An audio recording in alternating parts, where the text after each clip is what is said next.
वक्त की रेत कभी किसी के लिए नहीं रुकती, मगर उसका गुरूर अब भी उसकी शाही कबा की तरह बुलंद था। जिस वारिस की उसने दुआ मांगी थी वह अब एक जवान बन चुका था, शहजादा अलियार। अलियार का कदकाठी अपने बाप जैसा रौबदार था, मगर उसकी आंखों में एक ऐसी चमक थी जो मोहब्बत की नहीं बल्कि ताकत की भूख की थी। उसके लिए रिश्ते नाते सिर्फ तख्त तक पहुंचने का जरिया थे। महल के ठंडे संगमरमर के फर्श पर जब उसके शाही जूतों की आहट गूंजती तो कनीज़ें दीवारों से लब जाती और दरबान अपनी निगाहें झुका लेते। ये शरबत ठंडा क्यों नहीं है? अलियार ने सोने का प्याला एक कनीज की तरफ उछालते हुए गरज कर पूछा। मासूम लड़की थर थर कांपने लगी। प्याला फर्श पर गिरकर टूट गया और कीमती शरबत लाल खून की तरह फैल गया। माफी बर्फ खत्म हो गई थी ताकि इसे याद रहे कि शहजादा अलियार की खिदमत में लापरवाही का अंजाम क्या होता है। उसी वक्त दूर बालकनी पर खड़ी 6 बहनें ये मंजर देख रही थीं। उनकी आंखों में अपने सगे भाई के लिए मोहब्बत नहीं बल्कि एक अजीब सा डर और दर्द था। जैनब, जो अब सबसे बड़ी शहजादी थी, ने मुट्ठियां भींच ली। ये हमारा भाई नहीं, ये बादशाह का वो अक्स है जो हमारी मौत का फरमान लिखने के लिए पैदा हुआ है। दूसरी तरफ सल्तनत की सरहदों से दूर एक गुमनाम से गांव में फिजा बिल्कुल अलग थी। वहाँ मिट्टी की खुशबू थी और परिंदों की चहचहाहट। एक छोटी सी कच्ची झोपड़ी के बाहर, जहाँ अलग अलग जड़ी बूटियां सुखाने के लिए रखी थी, एक लड़की बैठी थी। उसके चेहरे पर एक अजीब सा नूर था। वह थी नूर। नूर की आंखें गहरी और सुकून भरी थी, जैसे कोई शांत झील हो। उसने हकीम साहब से हिकमत दवा इस तरह सीखी थी कि गांव का हर बीमार इंसान उसके हाथ की शिफा का कायल था। नूर को नहीं मालूम था कि वह एक शहजादी है। उसके लिए सलमा और हमीद ही उसके माँ बाप थे। बेटी नूर, जरा देखना, करीम चाचा का बेटा फिर से बुखार में तप रहा है। नूर मुस्कुराई।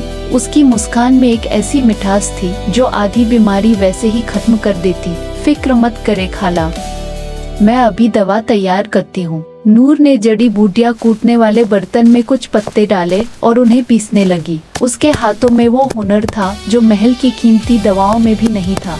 महल में बादशाह शहज़रिया बीमार पड़ने लगा। उसके सीने में एक ऐसी जलन थी जो कीमती से कीमती हकीम भी खत्म न कर सका। अलियार अपने बाप के सिरहाने खड़ा था, मगर उसकी निगाहें बाप के चेहरे पर नहीं बल्कि उस सल्तनती अंगूठी पर थी जो बादशाह ने पहनी हुई थी, जो तख्त और ताज की निशानी थी। अलियार, मेरे बेटे, बादशाह ने लड़खड़ाती आवाज में कहा, मुझे लगता है मेरा वक्त करीब है। तुमने ताजपोशी की तैयारी की? अलियार के होठों पर एक मक्कार मुस्कान आई। अब्बा जान, आप फिक्र न करें, सल्तनत के वजीर मेरे साथ है। आप सुकून से आराम करें। ताज अब मेरे सर पर ही सजेगा। बादशाह ने आंखें बंद कर ली। शायद पहली बार उसे एहसास हुआ कि जिस वारिस के लिए उसने बेटियों को ठुकराया वही उसकी मौत का इंतजार कर रहा है। उसी रात अलियार ने फैसला किया कि वह शिकार पर जाएगा ताकि अपना ज़हन ताज़ा कर सके। उसे नहीं मालूम था कि ये शिकार उसे उस मोड़ पर ले जाएगा जहां से उसकी जिंदगी का रुख हमेशा के लिए बदलने वाला था। वह उस रास्ते पर निकल पड़ा जो सीधे उस गांव की तरफ जाता था जहां नूर और जोया रहती थी। तूफान आने वाला था और इस तूफान का केंद्र वो 2 भाई बहन थे जो एक दूसरे से अनजान अलग अलग दुनियाओं में जी रहे थे।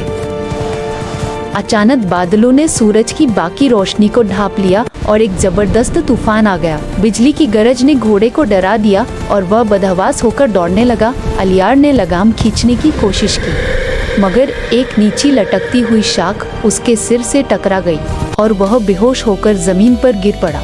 जब अलियार की आंख खुली तो उसके सिर में तेज दर्द था। उसने देखा कि वह महल के नरम बिस्तर पर नहीं बल्कि एक कच्ची झोपड़ी में लकड़ी के तख्त पर लेटा हुआ है। हवा में मिट्टी और जड़ी बूटियों की भीनी भीनी खुशबू फैली हुई थी। होश आ गया। एक नरम और सुकून भरी आवाज उसके कानों में रस घोल गई। अलियार ने सामने एक लड़की बैठी थी जो मिट्टी के प्याले में कुछ घोल रही थी। उसके चेहरे पर ऐसी मासूमियत और नूर था जो अलियार ने कभी महल की किसी रानी में नहीं देखा था। वह यह जोया थी, गाँव की हकीमा, नूर की बेहतरीन दोस्त। तुम कौन हो और मैं यहाँ कैसे आया? अलियार ने अपने शाही दबदबे में पूछा। मगर कमजोरी के कारण उसकी आवाज लड़खड़ा रही थी। जोया ने मुस्कुराते हुए जवाब दिया, गरुड़ की आवाज यहाँ नहीं चलती शहजादे।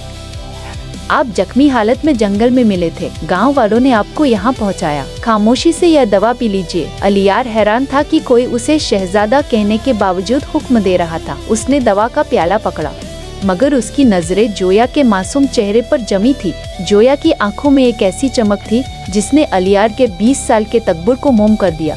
अगली 2 रातें अलियार ने इसी कच्ची झोपड़ी में गुजारी। उसने देखा कि जोया किस तरह बिना किसी डर के गांव के बीमारों की सेवा करती है। अलियार, जो कभी किसी को अपने बराबर नहीं समझता था, आज जोया की बातों में खो गया था।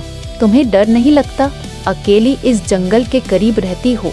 अलियार ने पूछा। जोया ने जड़ी बूटियां साफ करते हुए कहा, डर उन्हें लगता है जिनके पास खोने के लिए तख्त हो। मेरे पास सिर्फ मेरी गरीबी और मेरा खुदा है। अलियार खामोश हो गया।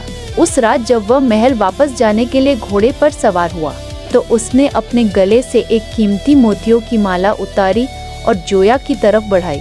यह मेरी तरफ से तुम्हारी सेवा का इनाम है, अलियार ने कहा। जोया ने माला देखकर सख्ती से इनकार कर दिया।